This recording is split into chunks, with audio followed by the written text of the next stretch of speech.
शाहिद अफरीदी ने अलविदाई पैगाम में क्या कहा? मैंने जिम्मेदारी का भरपूर लुत्फ उठाया। पाकिस्तान और न्यूजीलैंड की सीरीज के लिए अबूरी चीफ सिलेक्टर शाहिद अफरीदी ने सीरीज के इख्तिताम पर अलविदाई पैगाम जारी कर दिया। शाहिद अफरीदी ने न्यूजीलैंड को वनडे सीरीज में फतह हासिल करने पर मुबारकबाद पेश की और साथ ही ट्विटर पर जारी पैगाम में कहा कि वो पुरएतमाद हैं कि कौमी टीम जल्द फॉर्म में वापस आएगी। साबिक कप्तान ने कीवीज बैटर ग्लेन फिलिप्स की शानदार बैटिंग की तारीफ की और कौमी क्रिकेटर फखर जमान और मोहम्मद रिजवान की अच्छी बैटिंग पर खुशी का इजहार किया। एक और ट्वीट में शाहिद अफरीदी ने पाकिस्तान क्रिकेट बोर्ड का शुक्रिया अदा करते हुए लिखा कि पाकिस्तान और न्यूजीलैंड की सीरीज के लिए मुझे चीफ सिलेक्टर की जिम्मेदारी सौंपने पर पीसीबी का शुक्रिया। मैंने इस जिम्मेदारी का भरपूर लुत्फ उठाया। उम्मीद है कि मैं अपने दिलेराना फैसलों के बाइस मद्दाहों की उम्मीदों पर पूरा उतरा हूंगा। मैं हमेशा किसी भी मदद के लिए हाजिर रहूंगा। यहाँ ये बात काबिल जिक्र है कि 24 दिसंबर 2022 को पाकिस्तान क्रिकेट टीम के साबिक कप्तान शाहिद अफरीदी को न्यूजीलैंड के खिलाफ होम सीरीज के लिए अबूरी सिलेक्शन कमेटी का चेयरमैन मुकर्रर किया गया था।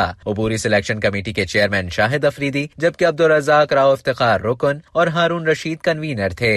अब तक के लिए इतना ही। मजीद खबरों और न्यूज अपडेट्स के लिए डेली जंग के YouTube चैनल को सब्सक्राइब करें और फेसबुक के पेज को लाइक करना ना भूलें।